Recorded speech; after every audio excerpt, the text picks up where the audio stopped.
about the reed, na tunajua the reed in a normal terms, tuambia kwamba mahali ambapo kifuniko yako imefika, there is no way you can move past that.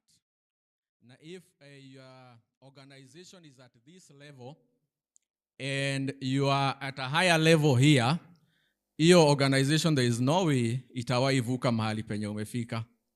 Na kama kuna watu ambao wako na maybe you are at a 6 and you have in your organization people who are at a 7 and an 8, it's just a matter of time they are going to leave.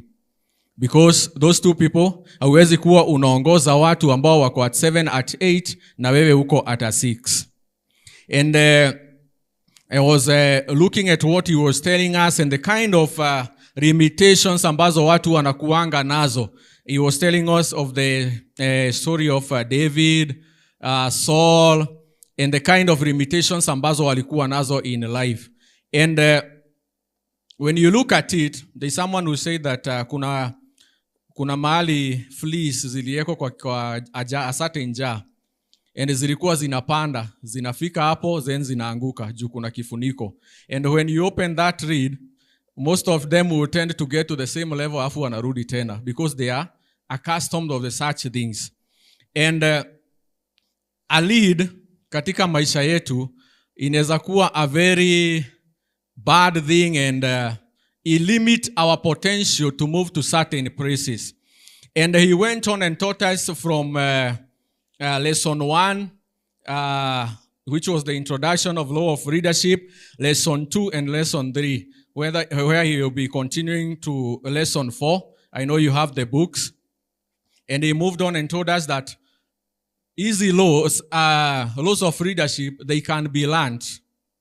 But it's just a matter of time, because you can't be practicing the same thing over and over and you expect it to just vanish within a day. Hauwezi kuwa ukitembea hatua 1,000 ama ukitembea for 1,000 miles, alafu siku moja you just turn and assume that usharudi kwenye ulikuwa. You are actually 1,000 miles away. So some things and some habits take time before you can be able to turn them around. And it is not abnormal for people to take a lot of time. And a lot of examples zimepeanwa kuhusu vile watu walikuwa na limit fulani, alafu they worked on it, and some took 4 years, some took 1 year, others 10 years, depending on where you are. Ukikimbia uende this direction ulikuwa unaenda na huku, then that means that if you want to go back, you have to move the same direction, the opposite direction and move to the correct direction where you are supposed to be going. And he taught us a lot of things and explained to us and give us a very good scriptures and give us very good scenarios from the Bible. Na tukaelewa mpaka mahali tumefika. But when I was nilikuwa nasoma, I noticed that kuna vitu alikuwa anatuongelesha, and there were sometimes we can miss a certain pattern ambayo alikuwa anaongelea. You know, before you put a certain reed, kuna process ambayo huwa iko hapo katikati. Ndio sasa ikuje ifike mahali reed imefika, si ndio? So I would like us to look at how do these reeds form.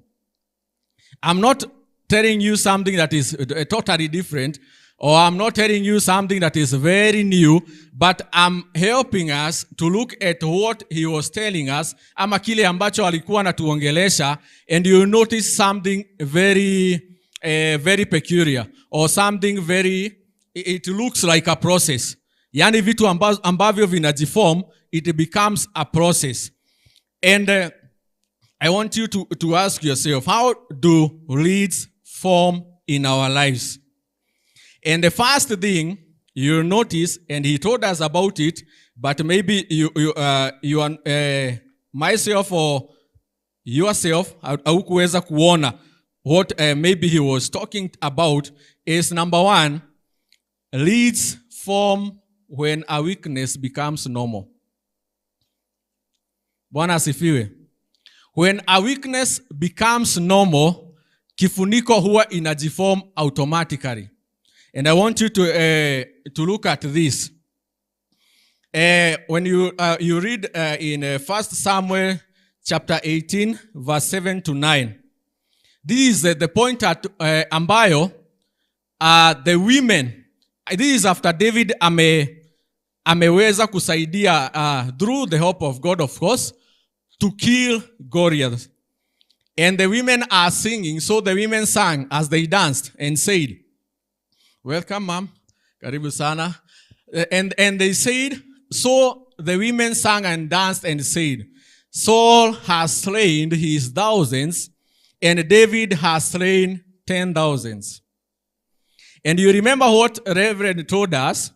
Alituambia, at this point, Saul akashikwa na envy, a certain kind of an envy. Akashindwa, in his heart anashindwa, why hadn't they, hawakusema mimi ndio niliua wengi kuliko Daudi? But first, let us turudi nyuma kidogo. Kuna wakati Saul anafaa kungoja Samuel akuje atoe dhabihu. Alifanya nini? Akakuwa na that akakuwa ni kama ako na haraka zake, ama akafanya vitu kabla Samuel hajafika. And what did the people? The people did not even challenge him. So it was taken as normal. The other time, akaenda pia, akaambiwa na Mungu, enda umalize the Amalekites. He did it, but akabakisha. Then it was taken as normal. And the pattern continues until now it becomes part of Saul, of Saul as the king, ya kwamba anafanya vitu and nobody challenges, it's just normal. And ikifika wakati kama huu, kunakuwa na Goliath. Then Goliath is able to, anawatisha na wanashindwa kumaliza. And everyone just take it as normal. But one boy comes na anasema kwamba we can be able to kill this giant. And everybody is, how is that even possible? And in the normal self, wanajua kwamba ukitaka kwenda vita, what have they normalized out of God? Lazima uvae zana fulani za vita. It was normal to wear that. Akaambiwa vaa hizi, anashindwa. Unafaa kuwa na ile javelin and the shield and such. But because everyone has taken it as normal, na hakuna mtu amewahi challenge that battle can be won in another way plus God, then it becomes a lead in their life. Yani wanajua, ukishavaa zana za vita za iron, za hiyo chuma ambayo ilikuwa inatengeneza hizo siku, na uchukue javelin na yule mtu ni mkubwa, na there is no other way. There is no way out of that. Any other way, ukijaribu kubadilisha, then it becomes abnormal. And this is the same thing that happens to our lives. Unakuwa ni mtu mwenye hasira, alafu unajiambia mimi nakuanga hivyo. I'm just that way.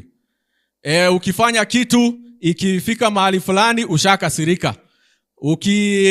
Kama ni maybe ni mtihani mtu anafanya, unasema mimi huwa napata grade fulani, ama mimi huwa naendanga mahali fulani. It becomes so normal and we don't understand, yani it becomes part of our life. And the danger is, sasa ikisha graduate, now it becomes dangerous. Because when you tell yourself that mimi nakuwa na hasira, mimi ukinienda hivi utakuta nisha kugonga na vitu kama hivyo. Now the most dangerous point is it graduating. You know, you have put yourself, hiyo lead imekuwa hapo. Sasa shida inakuanga if other people, that's the most dangerous thing. If other people take your weakness as normal, sasa hapo ndio shida inakuanga. They will never tell you the truth. They will never direct you in the opposite direction where you are supposed to be going. Unasikia mtu mkienda kumuona, hata washaform hata committee, washaambiana na usimwambie hivi na usimwambie hivi juu atareact hivi. Yani walijuanga. Hata sasa hujiambiangi, ni watu wanakuambianga. Wanasemanga amongst themselves, wanasema na huyo hasira inakuanga mingi ndani yake. So avoid hizi vitu, usimwambie mambo ya nini. And sometimes even commitment, in terms of commitment, some things become normal. Imagine when you are being told to arrive somewhere at 8 or at 7 or at 6.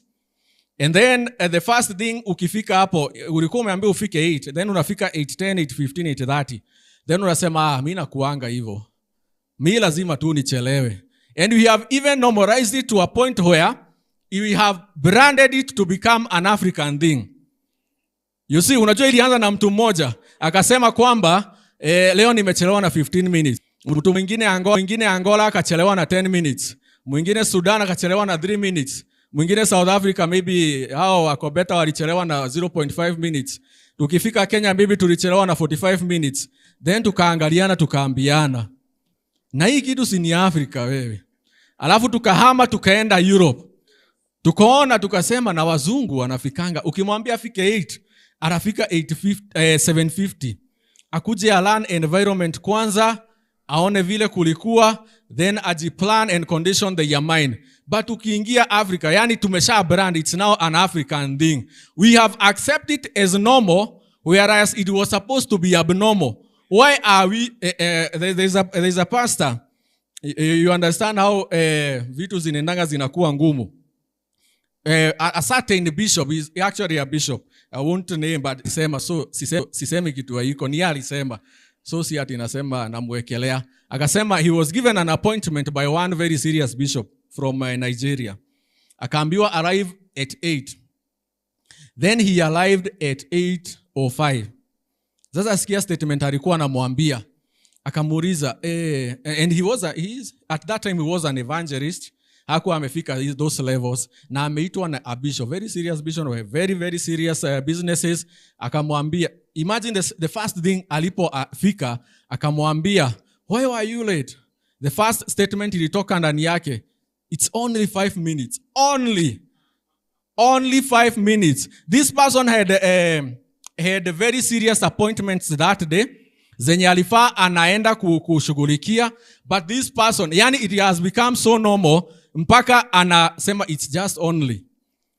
Now to paint the picture about how serious these things become. I don't know the backstory, but I can relate to it. During what do we call them? The campaigns. We are it's like a comradeship. You remember, I'm not a CPG CPG campaign, a certain faction or something like that. But I want just you to understand. There's a time that people used to wanafanya campaign pamoja. Walikiwa wanataka kupata the presidency. I'm talking about Kenya Kwanza. So these people, you live like a comradeship. Maybe there are no very strict rules. Watu anapigiana, Kindiki uko wapi? Rigathi, sijui nini, uko side gani? Situpatane fulani. And to them, they did not notice that once this person, the president now was elected, he ceased to be a person and became an institution. So one time, it was all over the news. Ikafika mahali watu fulani wakachelewa, wakafungiwa nje ya State House. It was, I want to assume, I'm not saying that was what was happening, but I want to assume that during a campaign ilikuwa ni sawa, wetu patane, umechelewa wapi, sawa, patiana hiyo gari 2020. But now it became an institution. Now the president has no say. Amekuwa not the president, he is actually being controlled by the presidency. Sasa masaa inasema kwamba, and you can correct me maybe if I'm wrong, if the president arrives, no one comes after him. Hiyo imefungiwa hapo. Whoever you are, provided you are beneath him, hiyo tumefungia hapo. So watu wengine walikuwa wakafungiwa nje ya gate. And they did not even notice when the time were changing. And that is what happens in our lives. Saul alikuwa amezoea. You know that envy. Mtu fulani anafanyiwa kitu fulani, anafungia, anasema, ni sawa, hata mimi nilifaa kufanyiwa hivyo, but he did not say it aloud. And it became a process and a process. Then when David comes and kills the giant, sasa hapo ndio envy inalipuka. Anashangaa, anashindwa, mimi ndiye mfalme, mbona hamuimbi? Mbona mnasema nimeua maelfu? I'm the king here. You are supposed to, can you transform and turn around that statement that Saul has killed tens of thousands and David has killed thousands. Yani ile envy ilimea, ikamea mpaka ikafika mahali ikakuwa very dangerous to his life. Maybe you can have Proverbs chapter 14 verse 30. And this phenomenon that we are talking about inaitangwa anakuanga hivyo syndrome.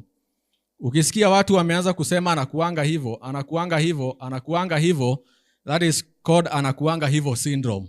The Bible says in Proverbs chapter 14 verse 30, a sound heart is the life to the body, but envy is rottenness to the bones. A sound heart is life to the body. When you remove the lid of envy, kama hiyo ya Saul. Yani, why was he even angry that, or why was he even envious that Goliath has been killed? Yani mtu amekuwa akiwasumbua for the longest time, akidhihaki Mungu wao, akisema, kwani hamna mtu ambaye anaweza kuja kumuua.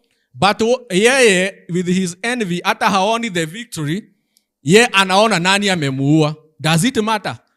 Goliath is dead. Does it matter who killed him? No, it doesn't matter. We can go to the next one.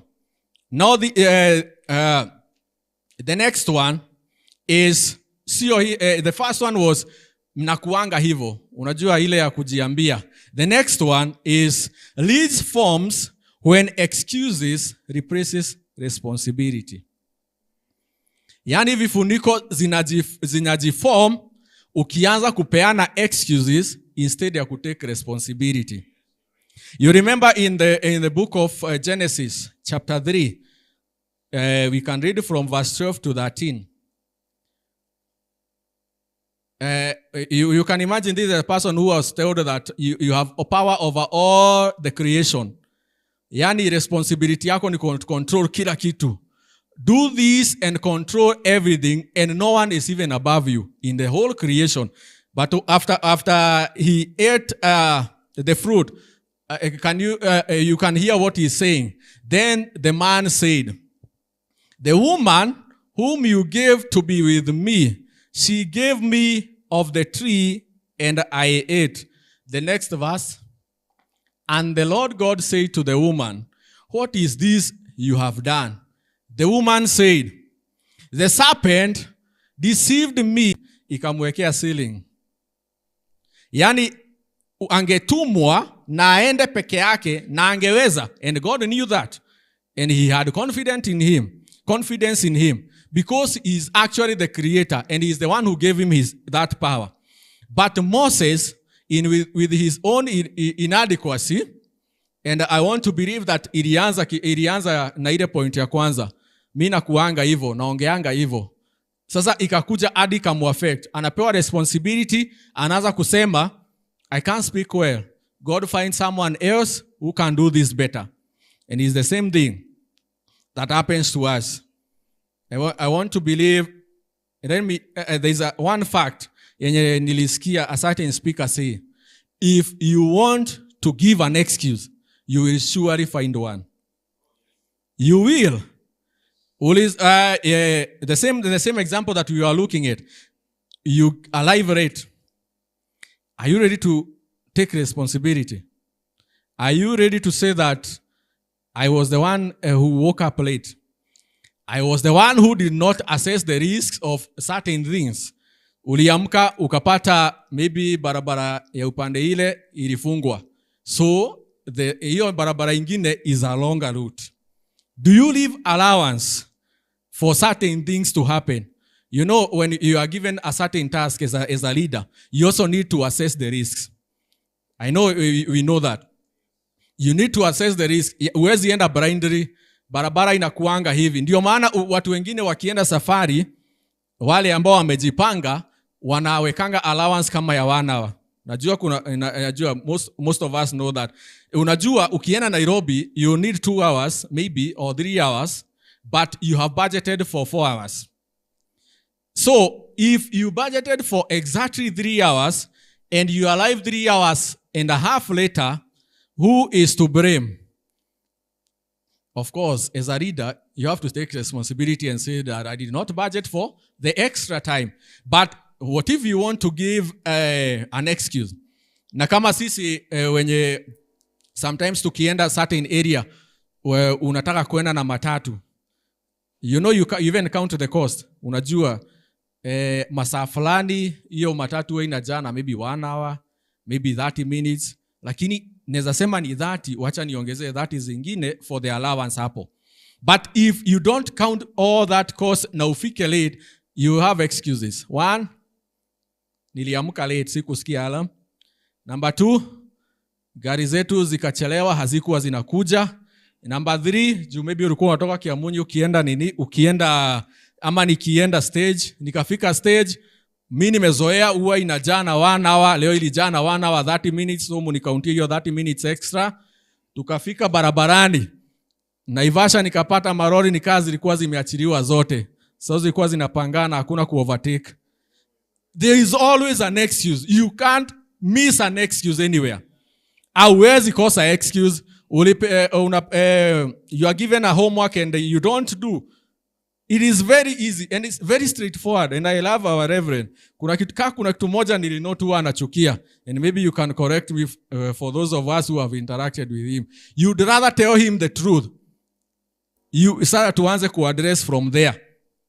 And then sasa tuambiane ni sawa ulifanya hivi.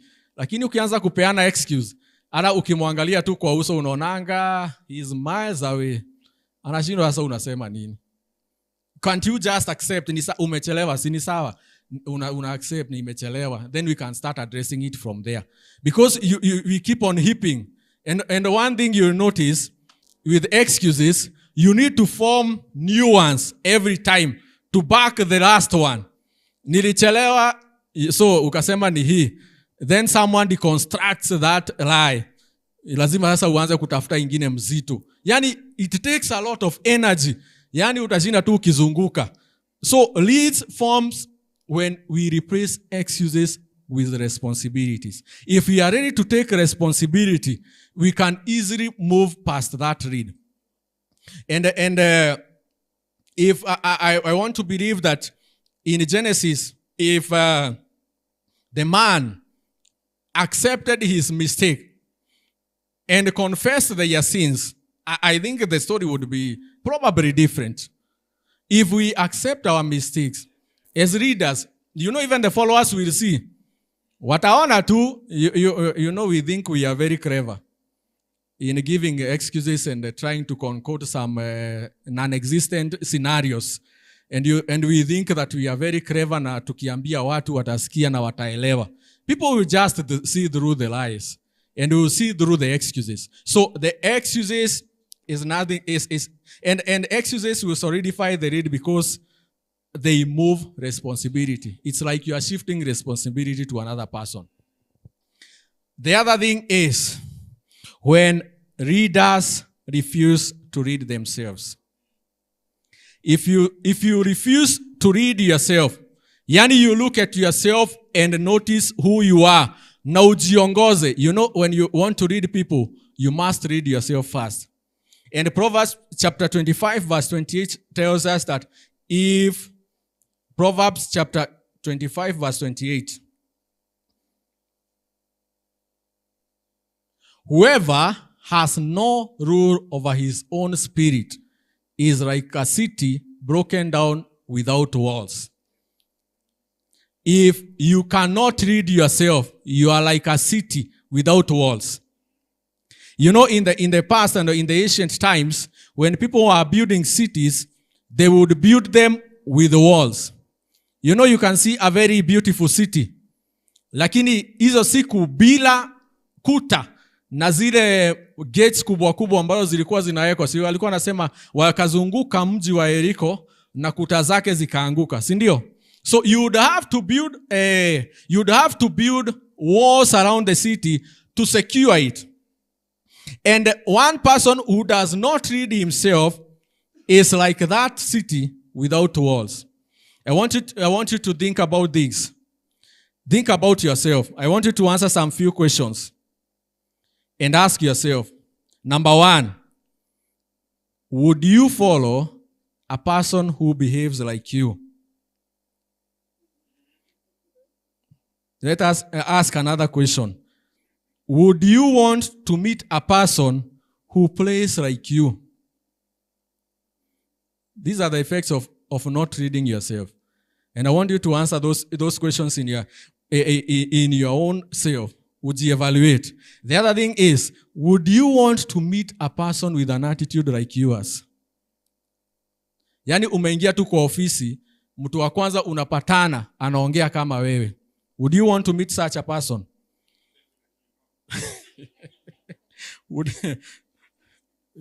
The other thing, would you want to meet a person with a discipline like yours? Let us to expand here. Would you want to meet a person who sets alarms and wakes up at the time that you wake up? Would you want to meet a person mwenye huwa anasema ataenda mahali na anafika hiyo masaa huwa unafika? The other question, very important, and Reverend alituongelesha kuhusu hii. Would you want to meet a person who spends money like you? Fikiria. The other one, would you want to meet a person that talks like you? Yani umeingia tu mahali ukapatana na mtu anaongeave unaongeanga. The last one, would you want to meet or would you want to be associated with a person who has a consistency like yours? Si to reset goals January. Tukasema nitakuwa nasoma 10 pages every day. Sasa tumekuletea mtu anakuja hivi, anakuangalia ama ananiangalia. Would you want to meet a person with a consistency like yours? This is about reading yourself. So, you can now understand the concept of whoever has no rule over his own spirit is like a city broken down without walls. The first one, if you have a bad attitude, disaster to yourself. Without discipline, disaster ingine. Without talking, yani, unajua, I don't want to define for you what to kuongea vizuri is. I want you to define to yourself. Yani, sijui kama ukienda kwa kioo ujiongeleshe vile unaongeanga. Kama unaweza taka kuona na mtu kama huyo, it's like a city without a wall. A leader who cannot govern their own anger will hurt people. You will hurt people.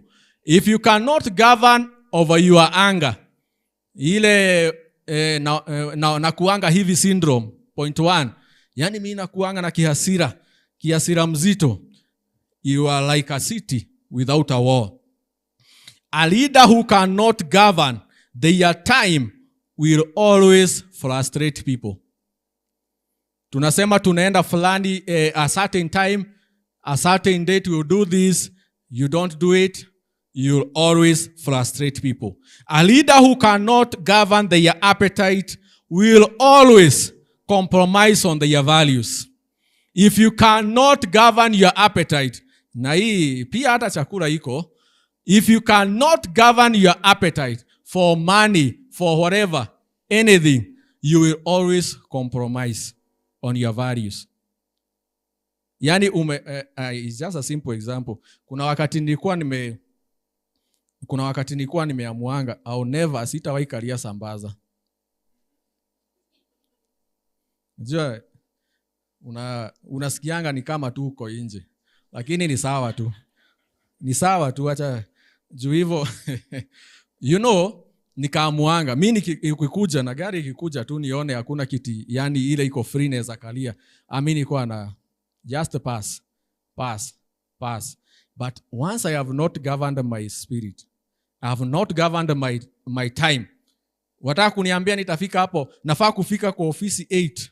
Nimefika hapo 757 alafu niende niseme sitakaria sambaza, you will always compromise because there is something else ambayo ni ile ni leo tu acha niingie leo tu. The other thing is, a leader who cannot govern their emotions will have everyone walking on eggshells. If you cannot govern your emotions and anger, watu watakuwa wanatembea ni kama watembea juu ya mayai. Wakiambiana ile ya kwanza anakuanga hivyo. Usifanye hivyo. Sasa wanaenda tu polepole. Mwende polepole. Yaani watu they are formed even an environment yenye wanajua kwamba we need to do this. It is kabisa. Yeah. So unajipata uko, yani unakuta hadi watu tu wanashindwa what's happening. In 1 Corinthians chapter 9 verse 27, this is what Paul is saying. But I discipline my body and bring it to subjection, lest when I have preached to others, I myself should become disqualified. Leading yourself. The first thing, lead yourself. Even at Paul, he is even concurring that you should first start with yourself. Start with yourself. Before you move to others, unaanza na wewe. Acts chapter 20 verse 28. Acts chapter 20 verse 28. Therefore, take heed yourself and to all flock. I don't know whether you have seen what the writer has done there. Take heed to yourself. And then you move to the flock. So ni wewe, ukienda kwa wale. Who you are is what people can identify in you. And the next thing that I learned as 11 was teaching us is, a read forms when there is a gap between your message and your actions. If you say one thing and do the other thing, then you form a lead over yourself. In 1 Corinthians chapter 11 verse 1, it is Paul saying that imitate me just as I also imitate Christ. Yani yeye, he has the confidence that you can imitate him because he knows that his actions and his words match. Yani zinaendanisha. Kile ambacho anaongea na kile ambacho anafanya zinaendanisha hivi. Lakini some of the readers ambao hawako hapa, they say one thing and do the other thing. And now I have said that people will imitate you. They will not imitate who you want to be. You know, we are visual human beings. There is a research that was done in a certain university. I think it was probably, Harvard or somewhere. You can find out. And they said that 85% of what we know, we learned visually. Yani tuliona. We saw it and we learned it. So if we say something and we do the opposite, automatically, whoever is following us will do what we do, not what we say. And it is very dangerous. I remember last Sunday, Reverend was saying that kuna mtu ako na sigara mahali kwa nyumba. Alafu anaambia watoto, wewe, usifanye hii, sijui usiende hivi. Sasa wanashindwa. Yani, they can't even recognize your speech. They are seeing what you are doing. And eventually, you will find them doing exactly what you are doing. Because we are visual animals. We are visual beings. So, the gap between message and example is what becomes the lead. Hiyo ndio huwa inaform hiyo kifuniko. Inakuwekea kifuniko, yani hakuna sorry to use this, but sometimes it is very common in tunapenda kuangalia sana nini politicians. Anasema hii, anafanya hii. Anasema hii, anafanya hii. But what will we evaluate them for?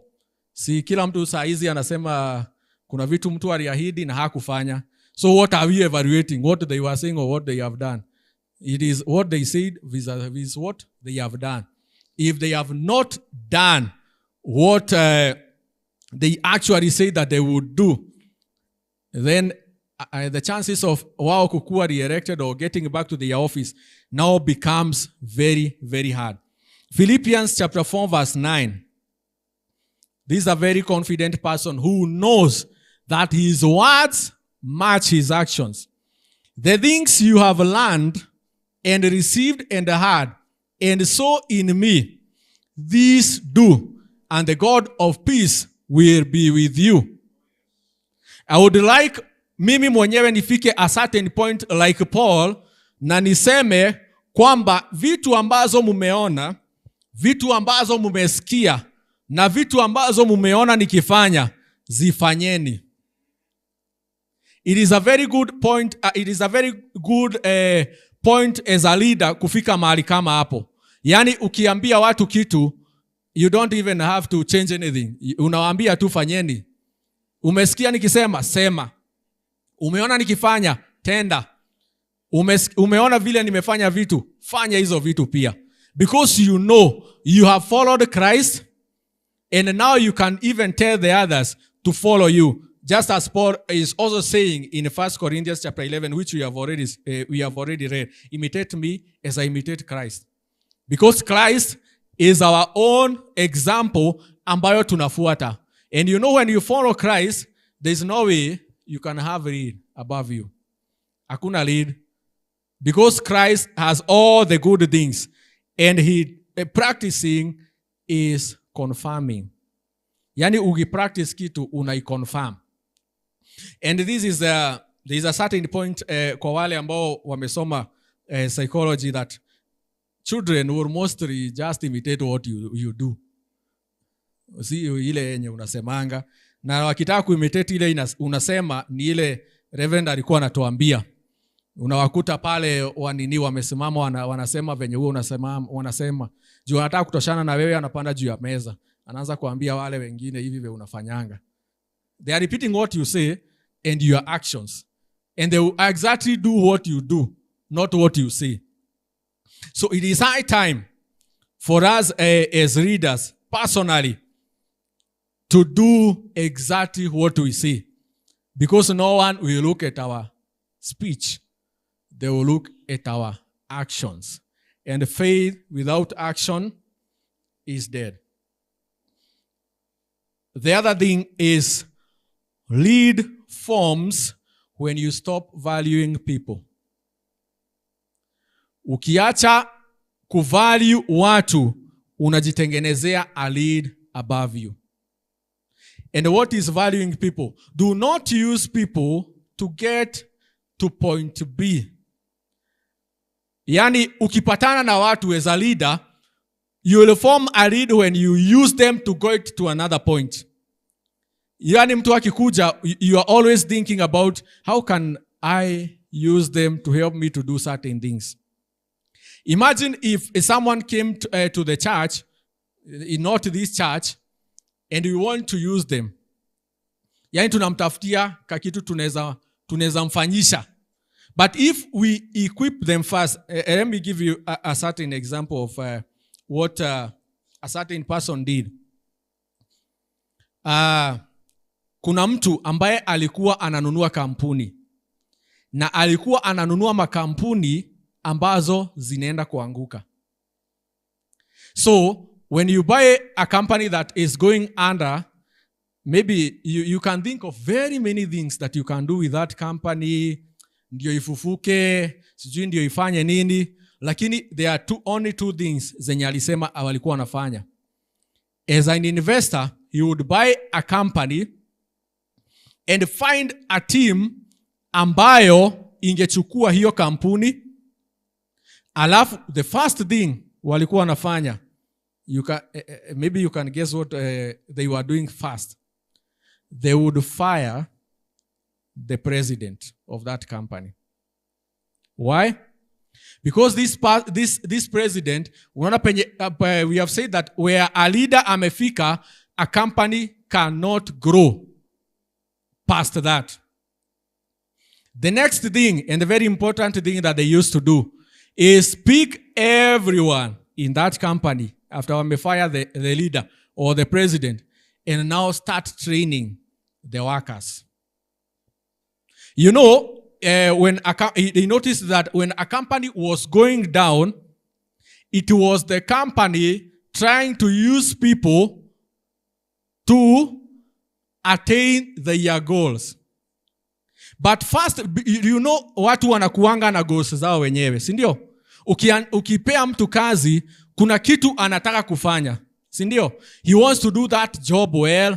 He wants to do to impress the visitors in a certain way, but maybe they are not even equipped to do that. So these people would fire the president, and then they train the employees. Now when they are training the employees, they are helping the employees to reach a certain point of fulfillment. They are helping the employees to get a certain point ambayo wanaweza kujielewa. Like you are now not using them. You are helping them to attain their own goals first, and they will automatically help you to attain yours. If you found them as umepata mtu akiwa ni waiter, umepata akiwa ni chef, and I got a word from somewhere, and I know this is what Pastor Fred did. Maybe hata haku broadcast, hakusema nini, lakini I know he did it. Yani unachukua people and you train them to be very good in what they do. They will automatically give you the results. It is the same thing that Jesus did. Anakuja, anachukua wanafunzi. They have the yarn. They want to win souls. They want to transform lives. But he first equips them. He first makes them feel like they are fulfilled in their life. And then they automatically transform the world. So it is not about using people to get you to point B. Actually, using people to get you to point B or from point A to point B makes them become some kind of resentful. Yani they don't even akili zao hata haziyuko huko. Ama unakuta wanafanya kitu kwa sababu umewaambia wafanye. They are not even happy about doing it. But once you help them to understand and to love what they do and to understand into details what they do, they even do it with, yani wanasikia ikiwa ni raha kuifanya. In Mark chapter 6 verse 34, Jesus is moved by compassion for the crowd. The first thing that comes into Jesus is compassion.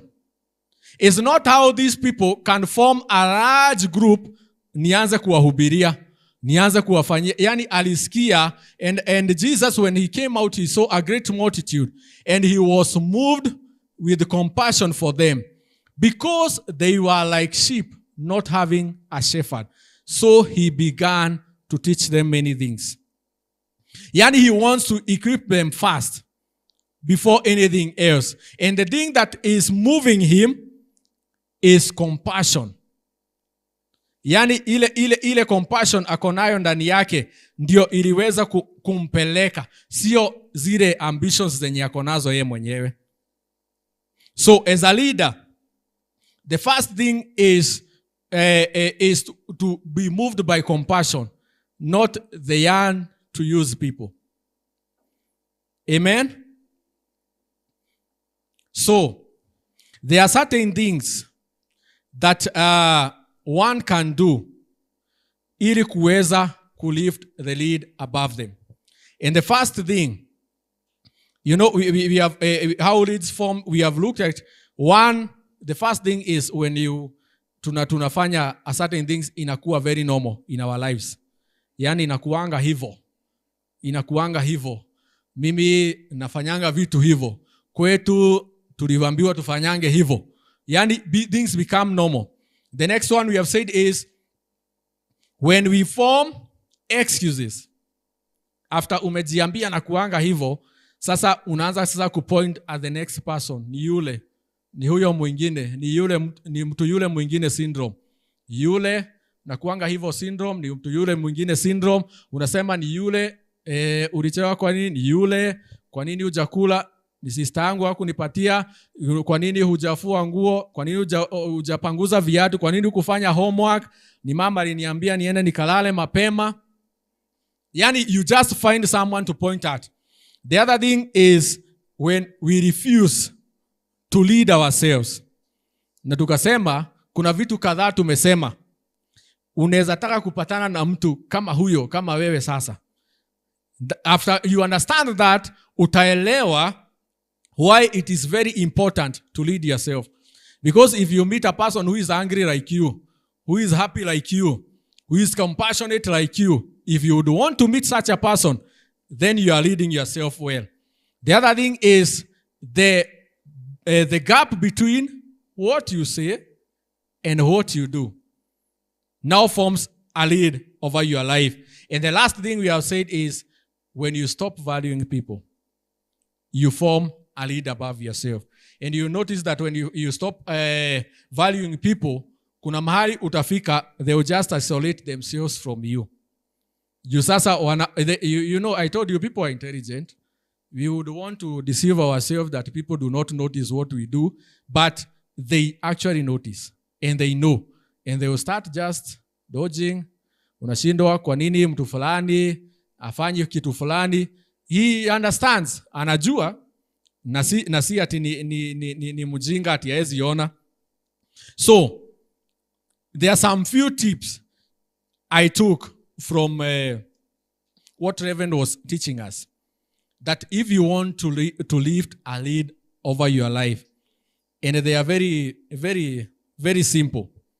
And when you do that very fast, the first principle is the principle of reading yourself. Na hii ndio question ambayo tumejiuliza. If you wouldn't follow yourself, why would you think everyone else would follow you?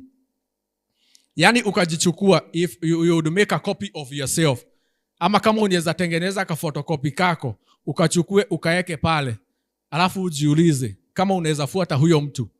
If you can't, then you are not leading yourself well. And the principle of reading yourself can be explained that everyone will always follow what they see. It's the same thing that we said there. Kwamba watu wanaangalianga mtu kitu ambacho anafanya, si kenye unasema. The distance and the gap between words and actions.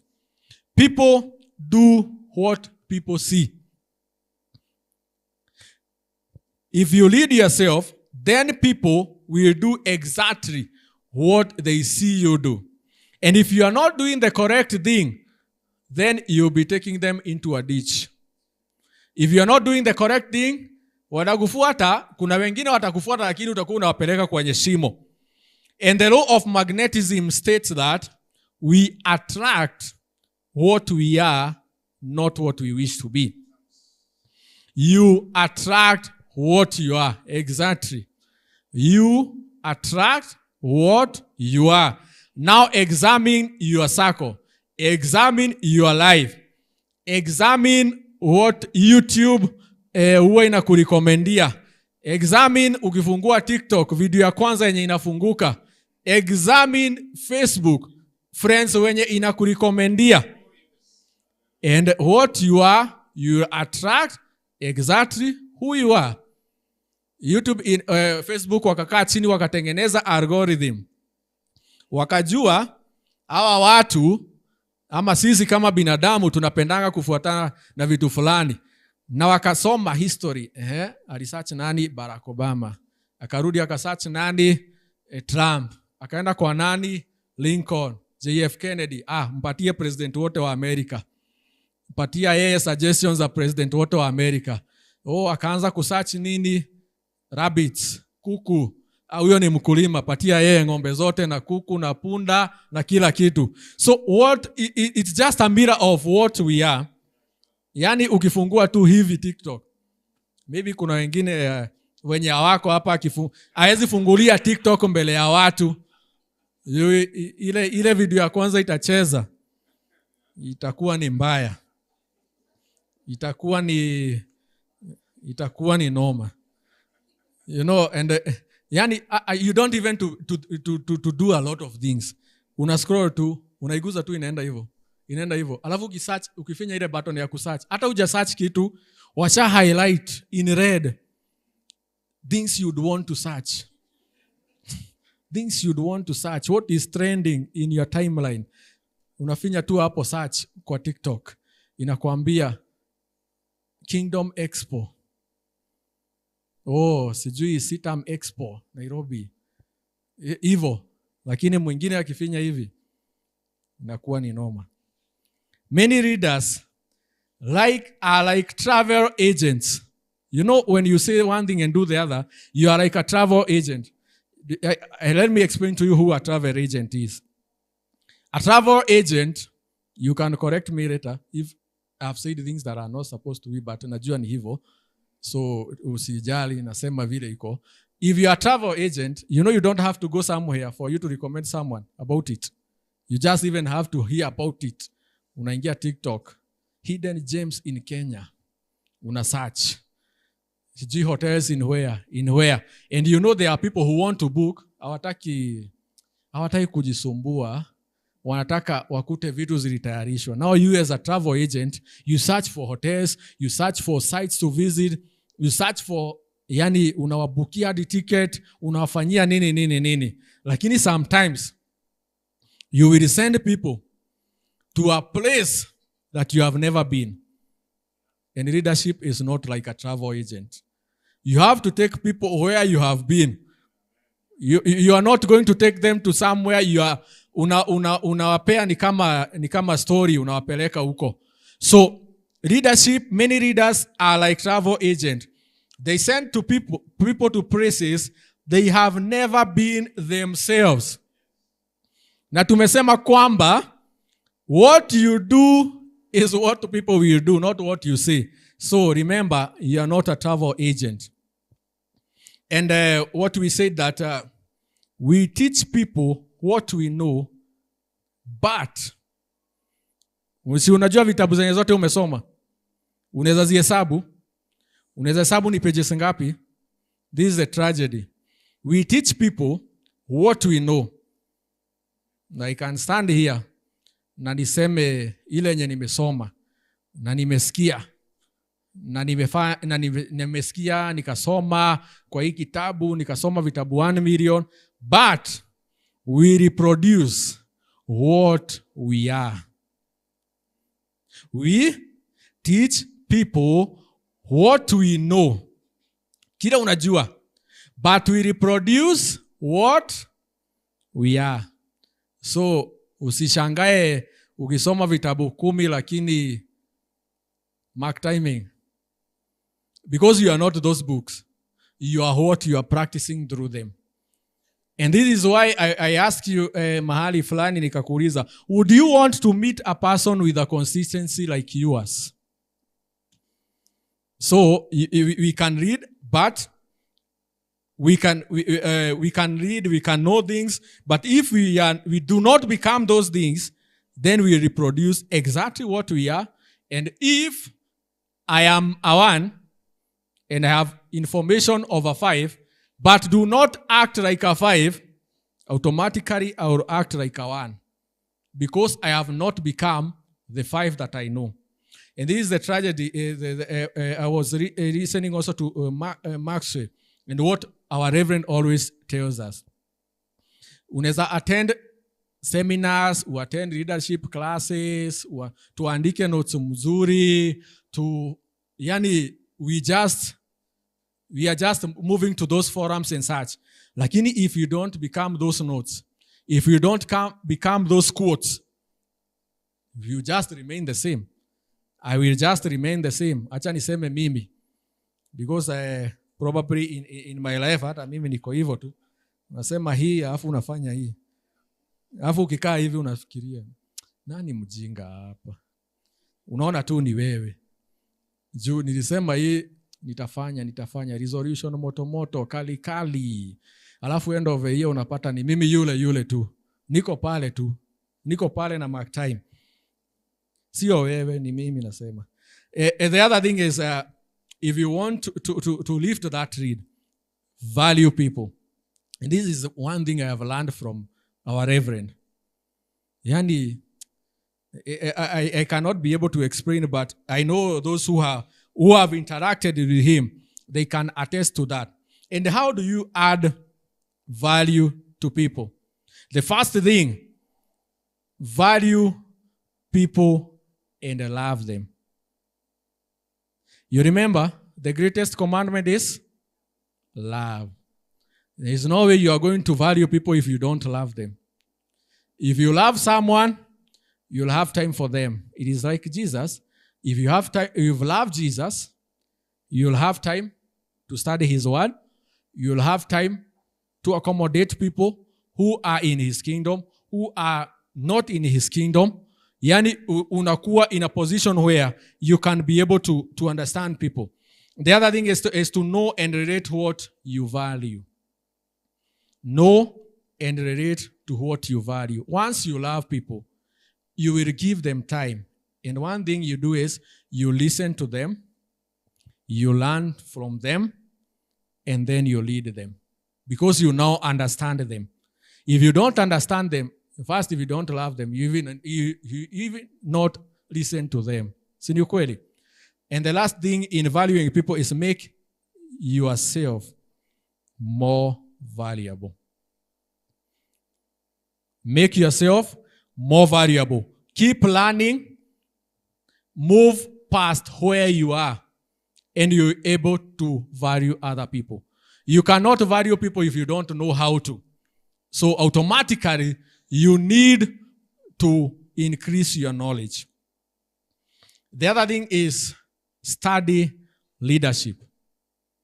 To remove the reed from whatever you do is to study leadership.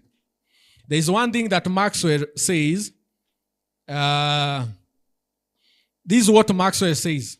That when he wanted to develop into a good leader, these are the 5 things that he does.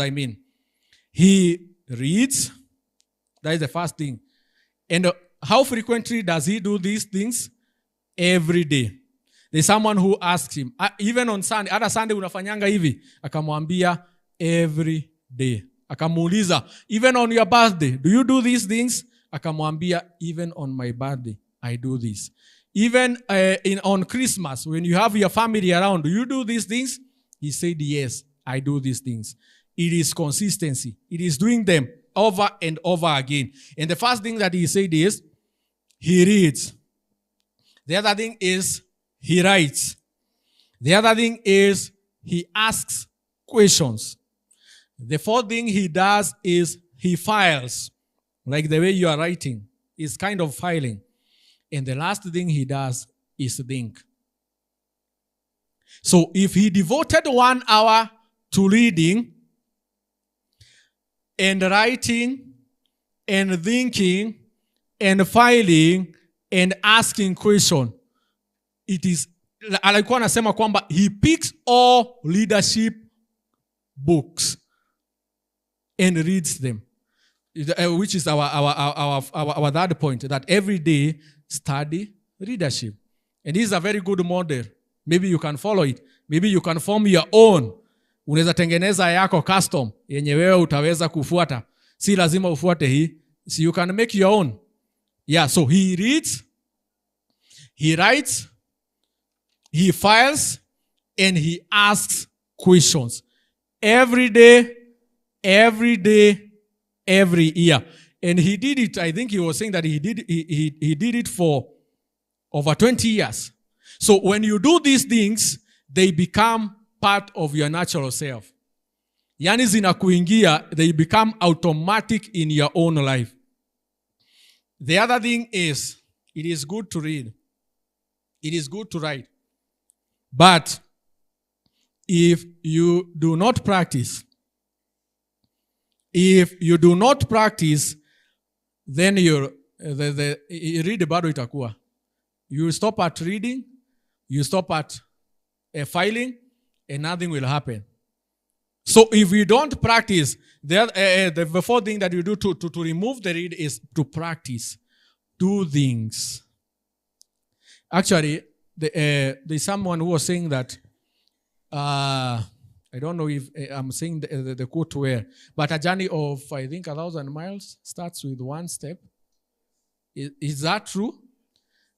You can, kuna ile ya kukaa chini na kuandika vision, kuandika goals, kuandika strategy, alafu nabaki hapo. It is making a step. And the beauty of it, okay, kuna mtu ataandika strategy, na kuna mtu atakimbia na aende na very big speed. Lakini sasa let us compare. Kuna mtu ameandika na amekaa nayo. Kuna mtu alimake one step leo. Na kuna mtu alimake 10 steps. The one who stayed and did nothing is worse off than the one who made even one step. Kuna kitu alikuwa anasema Maxwell is, when you take an axe and you want to cut a tree. Tuseme mti ni kubwa. Kuna watu wanajua miti kubwa kabisa, si ndio? There is one person who will come and swing the axe 20 times a day. And there is one who will take an axe and swing it 5 times a day. Si ndio? At the end of it, what will happen? Both of them will have the tree falling. What will be the difference? It's only time. So if your capability is swinging 5 times a day, well and good, you are making progress. If your capability is swinging 50 times, 100 times a day, well and good, you'll cut the tree faster. But at the end of the day, miti zilianguka. Si wewe ulikata yako, ulikata na mwaka mzima. So motivation yako ya kuangusha mti ndio itakupeleka. So ukifika hapo unasimama asubuhi, unaona hii mti ni acha nipige mara 5 alafu niende kalale. Mwingine anakuja anasema acha ni katakate mara kama 100 alafu nifanye vitu zingine. The motivation of how big your tree is what will prepare you to cut it faster or slower or whatever. So it doesn't matter if you are making a step, you are actually unapandisha your read na unaiondoa. And when you are at a 5 and you get to a 9, then your organization, your followers can be able to grow to a 7. If you are 9, they can go to a 7 or an 8. And you still have made progress. And then the other thing is you have to be intentional about it. You have to be very intentional. You don't need motivation. I remember Reverend was telling us that when David, who would think that, unajua kuna ile, David alikataa kubebwa na ile anakuanga hivyo syndrome. Yani, you know, when Samuel is coming to anoint the king, in your own eyes, kama mimi na watu wengine huko nje hawako hapa, tungeangalia hawa watu walienda training ya military, tuangalie who is the strongest, who is the most eloquent, nani anakaa ni kama anaweza kimbisha watu mbio, akisimama hivi wanamuogopa. But God was looking at someone who was intentionally growing somewhere. Even when the environment was not conducive.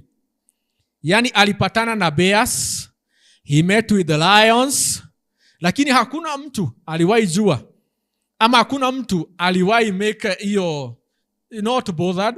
Even his father was ni kamoja tu kamebaki. Ako kanakuwa kule na kondoo. Yani washa normalize. Huyu ni mtu wa kondoo. Mtu wa kondoo ni yeye. Mnataka mtu wa kondoo kweli?